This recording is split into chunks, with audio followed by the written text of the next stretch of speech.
வணக்கம் மக்களே. நம்ம சேனல்ல தொடர்ந்து ரிவ்யூஸ் தாங்க பார்த்துக்கிட்டு இருக்கோம். அந்த வகையில் இப்போ நம்ம எதை பற்றின ரிவ்யூ பார்க்க போகிறோம் அப்படின்னா, நம்ம மாயா கதையில் February 18 என்ன நடக்க போகுது அப்படிங்கிறத பற்றி இந்த வீடியோவில் பார்க்க போகிறோம். ஸோ மறக்காமல் இந்த வீடியோவுக்கு லைக் பண்ணிக்கோங்க. நம்ம சேனலையும் சப்ஸ்கிரைப் பண்ணிவிட்டு பக்கத்தில் உள்ள பெல் ஐக்கானையும் கிளிக் பண்ணி ஆல்னு செட் பண்ணிக்கோங்க. அப்போ தாங்க அடுத்த வீடியோஸ் போடும் பொழுது உங்களுக்கு நோட்டிஃபிகேஷன் வரும். கதையில் என்ன நடக்குது அப்படிங்கிறத வாங்க பார்க்கலாம். நம்ம ரகுராம் ரொம்ப பெரிய முடிவு எடுத்துட்டாரு. அவர் என்ன சொல்றாருன்னா, இங்க பாரு, அப்பா மேல உனக்கு நம்பிக்கை இல்லைல்ல அப்படின்னு. அப்ப தானே சொல்றாங்க, அப்பா என்னப்பா இப்படி பேசுறீங்க, நீங்க என்ன சொன்னாலும் நான் செய்வேன் அப்படின்னு. பத்மா கேக்குறாங்க, அப்புறம் ஏன் தானா கையெழுத்து போட சொன்னா அப்படியே பார்த்துக்கிட்டு நிக்கிற, கையெழுத்து போடு. உடனே தனாவும் கையெழுத்து போடுறாங்க. இதை பார்த்ததோட கதிர் என்ன நினைக்கிறாருன்னா, அப்ப தனாவுக்கு நம்ம மேல கொஞ்சம் கூட காதல் இல்லை அப்படின்ட்டு அவரும் கையெழுத்து போட்டுறாரு. இதை பார்த்ததோட பத்மா நேரா ரகுராம் கிட்ட, அண்ணா அதான் தெரிஞ்சு போச்சே, இனிமே கதிருக்கும் தனாவுக்கும் எந்தவித தொடர்பும் இல்லை. தனாவை கல்யாணம் பண்ணிட்டான் அப்படிங்கறதுனாலதான் அந்த கதிரை இத்தனை நாளும் நம்ம வீட்டுல வச்சிருந்தோம். அதான் இனிமே அவங்க ரெண்டு பேருக்குமே எந்தவித தொடர்பும் இல்லை அப்படின்னு ஆகி போச்சுல்ல. இனிமே எதுக்குன்னா நீ கதிரை வீட்டுக்குள்ள வச்சுக்க போற? அண்ணா இன்னைக்கே அவனை வீட்டை விட்டு அனுப்பிடு. அப்பா வக்கீல் சொல்றாரு, மேடம் அது முடியாது மேடம். கோர்ட்டில் போயிட்டு ஃபர்ஸ்ட் இவங்க ரெண்டு பேருமே அவங்களோட கருத்தை சொல்லணும். அதுக்கப்புறம் தான் அவங்க விவாகரத்து ஓகே பண்ணுவாங்க. இதை கேட்டதோட பத்மா கேட்குறாங்க, அது வேற இருக்கா? வக்கீல் சொல்றாரு, ஆமா மேடம் அப்படின்னு சொல்லிட்டு, அது வரைக்கும் கதிர் இங்கே தான் இருக்கணும் அப்படின்னு சொல்லிட்டு அவர் அந்த இடத்துல இருந்து போறாரு. இது எல்லாம் கேட்டதோட நம்ம மாயாவுக்கு ரொம்ப அதிர்ச்சி. அப்ப ஜானகி போயிட்டு தனா கிட்ட, ஏண்டி இப்படி பண்ண அப்படின்னு கேட்க, தனா சொல்றாங்க, அம்மா வேற என்னம்மா என்ன பண்ண சொல்ற? இந்த வீட்லயே அப்பா நான் மட்டும்தான் உண்மையா இருக்கேன், எந்தவித பொய்யும் சொல்லல அப்படின்னு நினைச்சிட்டு இருக்காரு. எல்லாருமே அவருக்கு நம்பிக்கை துரோகம் பண்ணதா வருத்தப்பட்டுக்கிட்டு இருக்காரு. இந்த நேரத்துல நான் இப்படிப்பட்ட ஒரு காரியத்தை பண்ணா அவர் என்ன நினைப்பாரு? நீங்களே யோசனை பண்ணி பாருங்க. அப்பா உடைஞ்சு போயிருவாருமா. கண்டிப்பா அவரால் தாங்கிக்க முடியாது. இதை கேட்டதோட ஜானகி சொல்றாங்க, இங்க பாருதுனா, நம்ம தான் எப்படியாவது உன் வாழ்க்கையை காப்பாற்றணும் அப்படின்னு நானும் மாயாவும் போராடிக்கிட்டு இருக்கோம். ஆனா நீ என்னம்மா இப்படி டக்குன்னு சொல்லிட்ட? தனா சொல்றாங்க, அம்மா அப்பாவோட முடிவை என்னால மீற முடியாது, என்னை மன்னிச்சிருங்கம்மா. இதனால என் வாழ்க்கை போனாலும் பரவாயில்ல அப்படின்னு சொல்லிட்டு தனா அந்த இடத்துல இருந்து போறாங்க. தனா அப்படி பேசினதோட ஜானகி ரொம்ப வருத்தப்பட்டு நிக்க, அப்ப மாயா நேரா ஜானகிட்ட, பெரியம்மா கவலைப்படாதீங்க, கோர்ட்டுக்கு கூப்பிட்டு ரெண்டு பேரோட ஒப்பீனியனை கேட்பாங்க. அதுக்குள்ளேயும் எப்படியாவது தனா கதிரோட மனசை மாத்திரலாம். ஜானகி சொல்றாங்க, தனா மாறுறதுக்கு வாய்ப்பே இல்லை மாயா. ஏன்னா கண்டிப்பா அவரோட பேச்ச தனா மீற மாட்டா. அப்ப மாயா சொல்றாங்க, சரி அட்லீஸ்ட் கதிர்கிட்ட பேசி பார்க்கலாம். ஜானகி சொல்றாங்க, கதிரும் கண்டிப்பா ஒத்துக்க மாட்டான். மாயா சொல்றாங்க, பெரியம்மா நான் கண்டிப்பா ரெண்டு பேரையும் சேர்த்து வைக்கிறேன், நீங்க கவலைப்படாதீங்க அப்படின்னு சொல்லிட்டு வெளியில வராங்க. அப்ப கதிர் நின்றுகிட்டு இருக்காரு. மாயா நேரா கதிர்கிட்ட போயிட்டு, கதிர் ஒரு நிமிஷம் நில்லு. கதிர் கேட்குறாரு, என்ன மாயா, இந்த விவாகரத்தை பத்தி தானே கேட்க போறேன். இங்க பாரு, அப்பையிலேருந்து தனாவுக்கு என் கூட வாழ்றதுக்கு கொஞ்சம் கூட பிடிக்கவே இல்லை. ஒரு மனிதாபிமான அடிப்படையில தான் எனக்கு உதவி பண்ணிக்கிட்டு இருக்காளே தவிர்த்து என் மேல அவளுக்கு துளி கூட காதலே இல்லை. அப்படி இருக்கையில என்னால எப்படி அவளை வற்புறுத்தி என் கூட இருன்னு சொல்ல முடியும்? மாயா, நான் விவாகரத்துல கையெழுத்து போட்டுட்டேன். நாளைக்கு கோர்ட்டுக்கு கூப்பிட்டதோட எனக்கு இந்த லைஃப்ல விருப்பம் இல்லை அப்படின்னு தான் நான் சொல்ல போறேன். இது கேட்டதோட மாயா சொல்றாங்க, டேய் ஏன்டா இப்படி சொல்ற? தனா உன்னை எப்பவோ காதலிக்க ஆரம்பிச்சிட்டா. கதிர் சொல்றாரு, இங்க பாரு, என் மனசை ஆறுதல் படுக்கிறதுக்காக தான் நீங்க இப்படி சொல்றேன்னு எனக்கு நல்லாவே தெரியும். ஆனா நான் கண்டிப்பா ஒத்துக்க மாட்டேன். அப்ப மாயா சொல்றாங்க, டேய் ஏன்டா இப்படி பேசுற, சொல்றது கேட்க மாட்டியாடா? கதிர் சொல்றாரு, இங்க பாரு மாயா, என்னோட விருப்பம் இதுதான். தனாவுக்கு என் கூட வாழ்றதுக்கு விருப்பமே இல்லை.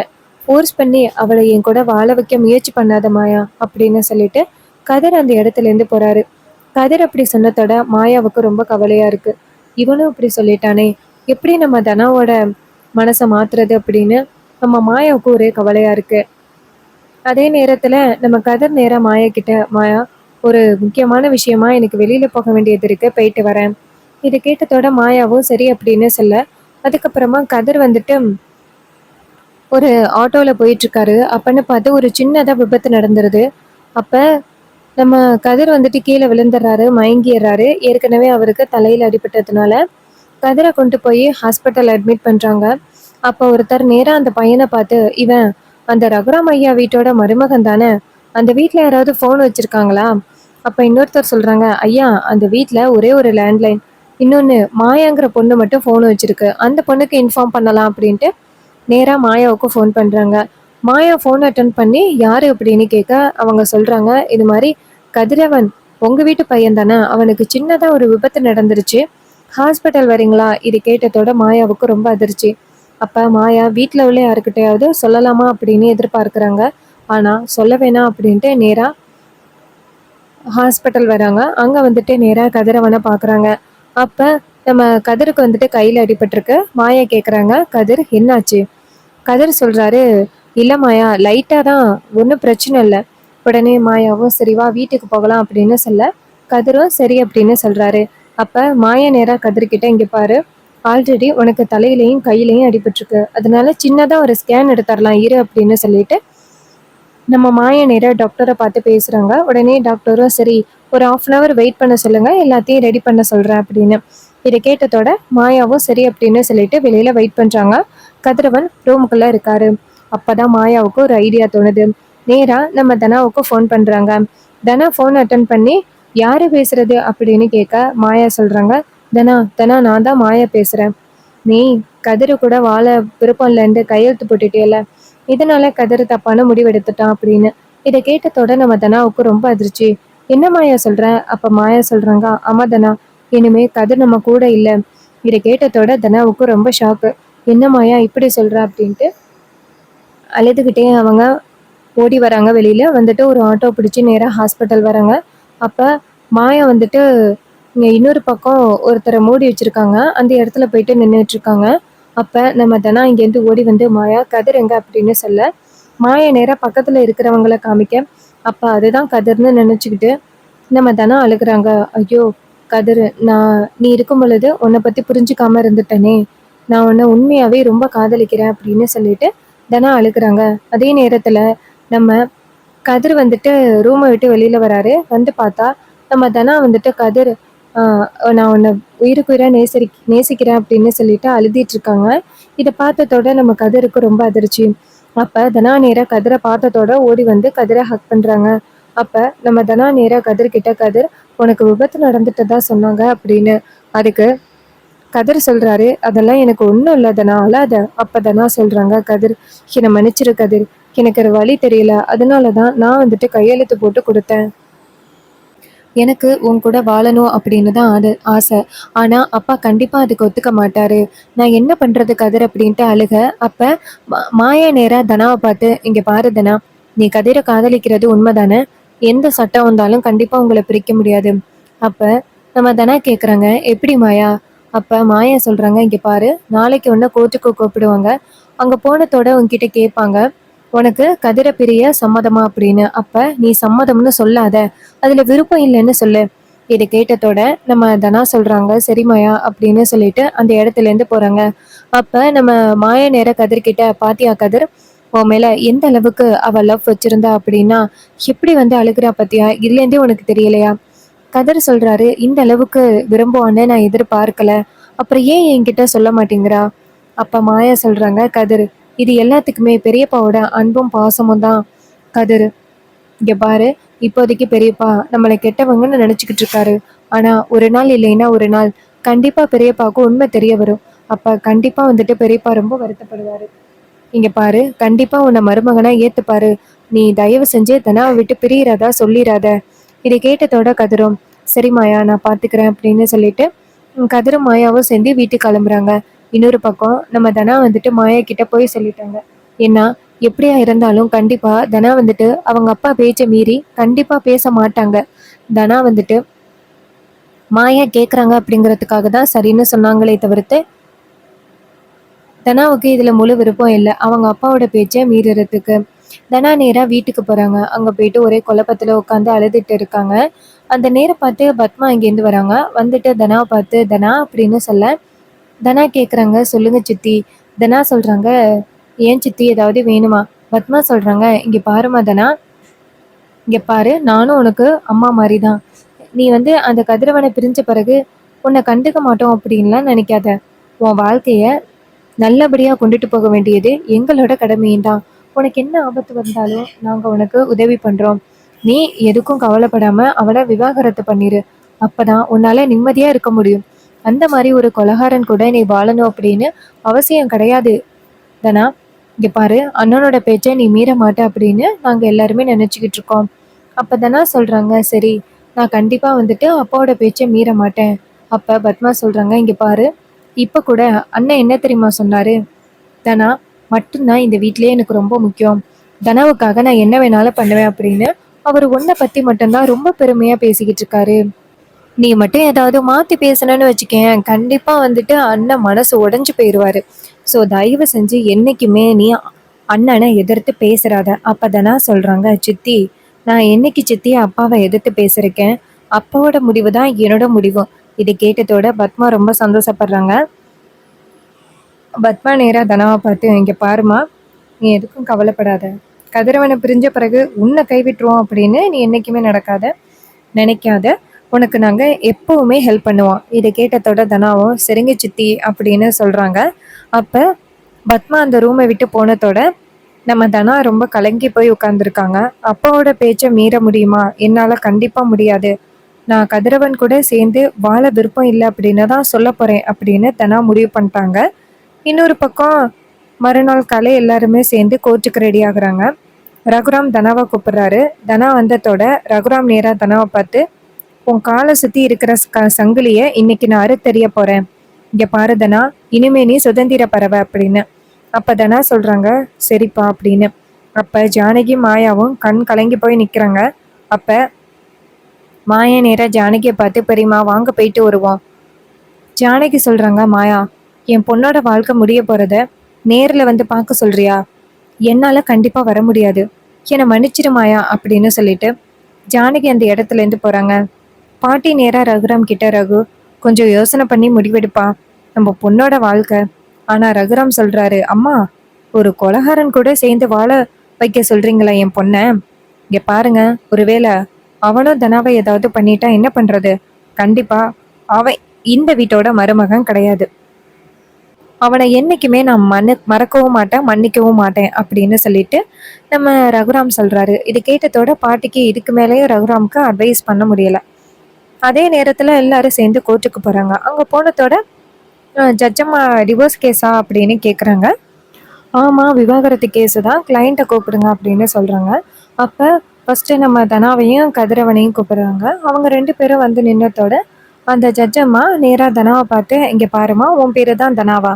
அப்ப தனா சொல்றாங்க, ஆமா மேடம், என் பேரு தான் தனா. அப்ப ஜட்ஜம்மா கேக்குறாங்க, ஏம்மா, உனக்கு ஏமா அந்த பையனோட சேர்ந்து வாழ விருப்பம் இல்லை? அப்ப நம்ம தனாவுக்கு என்ன சொல்றதுன்னே தெரியல. அப்ப ஜட்ஜம்மா கேக்குறாங்க, சொல்லுமா, ஏதாவது காரணம் இருக்கணும்ல? அப்ப நம்ம தனாவோட சப்போர்ட் வக்கீல் என்ன சொல்றாருன்னா, மேடம், இது மாதிரி தனா இருக்காங்கல்ல, அவங்க கல்யாணம் பண்ணியிருக்க பையன் கதிரவன், அவர் மேல ஒரு கொலை கேஸ் இருக்கு. அதனாலதான் அந்த பையன் கூட சேர்ந்து வாழ விருப்பம் இல்லை அப்படின்னு இந்த பொண்ணு சொல்லிட்டாங்க அப்படின்னு. இதை கேட்டதோட ஜட்ஜம்மா நேரா தனாவை பார்த்து, ஏம்மா, அதை நீ சொன்னானே? அப்ப தனா சொல்றாங்க, இல்லை மேடம் அப்படின்ட்டு அமைதியா இருக்காங்க. அப்ப ஜட்ஜையா சொல்றாரு, மேடம், இந்த பொண்ணு மனசால ரொம்ப பாதிக்கப்பட்டிருக்காங்க. ஏன்னா அவங்க வந்துட்டு இந்த கதிரவன் இருக்கான்னு, அவன் இந்த தனாவுக்கு கட்டாய தாலி வேற கட்டியிருக்காங்க அப்படின்னு. இதை கேட்டதோட ஜட்ஜம்மாவுக்கு புரிய வருது. அப்ப இது எல்லாருமே சேர்ந்து அரேஞ்ச் பண்ணி வச்சதும் கிடையாது, லவ்வும் கிடையாது, இது கட்டாய தாலி அப்படின்னு ஜட்ஜம்மா புரிஞ்சுக்கிறாங்க. அவங்க நேரா தனாவை பார்த்து, சரி, உனக்கு இந்த பையன் கூட சேர்ந்து வாழ விருப்பம் இருக்கா இல்லையா? அப்ப தனா சொல்றாங்க, எனக்கு கதிரவன் கூட சேர்ந்து வாழ விருப்பம் இல்லை அப்படின்னு சொல்றாங்க. இதை கேட்டதோட ஜட்ஜம்மா கேக்குறாங்க, சரி, விவாகரத்துக்கு சம்மதம் தானே? உடனே நம்ம தனா சொல்றாங்க, எனக்கு விவாகரத்துக்கு சம்மதம் தான். இதை கேட்டதோட நம்ம ரகுராமுக்கு மனசுக்குள்ள அப்பதான் நிம்மதியா இருக்கு. தனா எங்கேயாவது மாத்தி சொல்லிடுவாங்களோ அப்படிங்கிற பயத்துல தான் ரகுராம் இருந்தாரு. அப்ப நம்ம மாயா இதை பார்த்துட்டு அதிர்ச்சி ஆகுறாங்க. தனாவுக்கு இவ்வளோ சொல்லியும் ஏன் இவ இப்படி கேட்கல அப்படின்ட்டு மாயா ரொம்ப கவலைப்படுறாங்க. அதே நேரம் ஜட்ஜம்மா நேரா கதிரவனை பார்த்து, இங்க பாரு, நீ எதுக்காகப்பா அந்த பொண்ணுக்கு கட்டாய தாலி கட்டுன? அப்ப கதிரவன் சொல்றாரு, எல்லாமே ஒரு சூழ்நிலையால நடந்துருச்சு. அப்ப அவங்க கேக்குறாங்க, சரி, உன் மேல ஒரு கொலைப்பழி இருக்கு, அதனால உன் கூட அந்த பொண்ணு வாழ முடியாது அப்படின்னு சொல்றா. நீ என்னப்பா சொல்ற? அப்ப கதிரவன் நேரா தனாவை பார்க்குறாரு. நேரா நம்ம மாயா, ரகுராம் எல்லாரையுமே பார்க்குறாங்க. ரகுராம் கதிரவனை பார்த்து செமையா முறைச்சிக்கிட்டு இருக்காரு. அப்ப நம்ம கதிரவன் நேரா ஜெஜம்மாவை பார்த்து, இங்க பாருங்க, இந்த விவாகரத்துல எனக்கு கொஞ்சம் கூட உடன்பாடு இல்லை அப்படின்னு. இதை கேட்டதோட ரகுராமுக்கு ரொம்ப அதிர்ச்சி. அப்ப வக்கீல் சொல்றாரு, மேடம், இவர் இப்படி சொன்னாலும் இந்த பையன் மேல ஒரு கொலை கேஸ் இருக்கு, அதனாலதான் இந்த பொண்ணு வாழ முடியாதுன்னு சொல்றா. அவ உயிருக்கு ஆபத்து இருக்கு அப்படின்னு, அதனால நீங்க விவாகரத்து கொடுத்துதான் ஆகணும். அப்ப ஜட்ஜம்மா சொல்றாங்க, இங்க பாருங்க, 2 பேரோட சம்மதம் இருந்தா மட்டும்தான் இந்த விவாகரத்து செல்லுபடியாகும், இல்லைன்னா இது செல்லுபடியாகாது அப்படின்னு சொல்லிட்டு அடுத்த கேஸை பார்க்க போயிடுறாங்க. இதை பார்த்ததோட ரகுராமுக்கு ரொம்ப கோவம். அப்ப கதிரவன் வெளியில வராரு. வெளியில வந்ததோட ரகுராம் நேரா கதிரவனை அடிக்க போறாரு. அப்ப டக்குன்னு வக்கீல் சொல்றாரு, சார் இது கோர்ட்டு சார். அப்ப நம்ம ரகுராம் சொல்றாரு, நேத்து அத்தனை பேருக்கு முன்னாடி கையெழுத்து போட்டான், இப்ப எதுக்கு முடியாதுன்னு சொல்றான்? தேவையில்லாம இவ்வளோ தூரம் வர வச்சு நம்மள அவமானப்படுத்துறானா அப்படின்னு கேட்க, பத்மா சொல்றாங்க, அண்ணா, வீட்டுல வச்சு சொன்னா கண்டிப்பா அவன் போட முடியாதுன்னு சொல்லியிருப்பான். ஆனா நம்ம கண்டிப்பா அவனை கையெழுத்து போட வச்சிருப்போம். அத்தனை பேருக்கு முன்னாடி அமைதியா இருந்ததுக்கு காரணமே இதான்னா. ஜட்ஜம்மா கிட்ட இப்படி சொல்லி தனா கூட சேர்ந்து வாழலாம், தனாவோட சொத்தையெல்லாம் ஆட்டைய போடலாம் அப்படிங்கிறது தான் இவனோட பிளான். இது கேட்டதோட நம்ம ரகுராம் நேரா கதிரவனை பார்த்து, இங்க பாரு, வீட்டுக்குள்ள அவ்வளோதான் அப்படின்னு. வக்கீல் சொல்றாரு, சார் சட்டப்படி அவர் உங்க வீட்டில தான் சார் இருக்கணும். ஏன்னா விவாகரத்து கேஸ் நடந்துகிட்டு இருக்குல்ல, இனிமே இவர் எங்க போனாலும் இது மாதிரி பிரச்சனையாகும் சார் அப்படின்னு. இது கேட்டதோட நம்ம சிவா சொல்றாரு, அண்ணா, கோர்ட்டை எதிர்த்து எதுவும் பண்ண முடியாதுல்லண்ணா அப்படின்னு. அப்ப நம்ம ரகுராம் நேரா சிவாவை பார்த்து, நீ மட்டும் தனாவோட பேரை அந்த கதிரவன் கூட சேர்க்காம இருந்திருந்தீங்கன்னா இவ்வளோ பிரச்சனை வந்திருக்காரு, உன்னாலதான் அப்படின்ட்டு சிவா கோவப்பட. அப்ப சிவா சொல்றாரு, அண்ணா, வீட்டில் உள்ளதையெல்லாம் யாரோ எடுத்துட்டு போனாங்கண்ணா, எனக்கு தெரியாதுண்ணா அப்படின்னு. அப்ப பத்மா நேரா சிவாவை பார்த்து, சிவா, நீயும் அண்ணி பேச்சு கேட்டுக்கிட்டு தான் இதெல்லாம் பண்றேன்னு எனக்கு நல்லா தெரியும். சிவா சொல்றாரு, இங்க பாரு அக்கா, தேவையில்லாம இந்த இடத்துல பிரச்சனையை மூட்டாத. அப்ப ரகுராம் நேரா தனாவை பார்த்து, இங்க பாரு மதனா, கவலைப்படாத, எவ்வளவு செலவானாலும் பரவாயில்ல, என்ன ஆனாலும் பரவாயில்ல, இவனுக்கும் உனக்கும் விவாகரத்தை நான் கண்டிப்பா வாங்கி கொடுப்பேன் அப்படின்னு சொல்லிட்டு ரகுராம் நேரா தனாவை கூட்டிக்கிட்டு அந்த இடத்துல இருந்து போறாரு. மாயா நேரா கதிரவன்ட்ட நல்ல முடிவு எடுத்திருக்க, இங்க பாரு, நீ எதுக்கும் கவலைப்படாத, இந்த கேப்ல எப்படியாவது நான் பெரியப்பாவுக்கு உண்மையை நிரூபிச்சு நீ நல்லவன் அப்படிங்கிறத நான் ப்ரூவ் பண்ணுவேன் அப்படின்னு சொன்னதோட நம்ம கதிரவன் சொல்றாரு, எனக்கு என்னமோ நம்பிக்கை இல்லை மாயா, ஏதோ நீ சொன்ன அப்படிங்கிறதுக்காக தான் நான் சரின்னு சொன்னனே தவிர்த்து எனக்கு மாமாவை எதிர்க்கணும் அப்படின்னு கொஞ்சம் கூட விருப்பம் இல்லை. இது கேட்டதோட நம்ம மாயா சொல்றாங்க, இங்க பாரு கதிர், கண்டிப்பா எல்லாமே ஒரு நாள் சரியாகும், நீ கவலைப்படாத அப்படின்னு. ஸோ இந்த ரிவ்யூ பிடிச்சிருந்துச்சு அப்படின்னா இந்த வீடியோவுக்கு மறக்காம லைக் பண்ணிக்கோங்க. நம்ம சேனலையும் சப்ஸ்கிரைப் பண்ணிட்டு பக்கத்துல உள்ள பெல் ஐக்கானையும் கிளிக் பண்ணி ஆல்னு செட் பண்ணிக்கோங்க. அப்பதாங்க அடுத்த வீடியோஸ் போடும் பொழுது உங்களுக்கு நோட்டிஃபிகேஷன் வரும். பார்க்கலாம். தேங்க்ஸ் ஃபார் வாட்சிங்.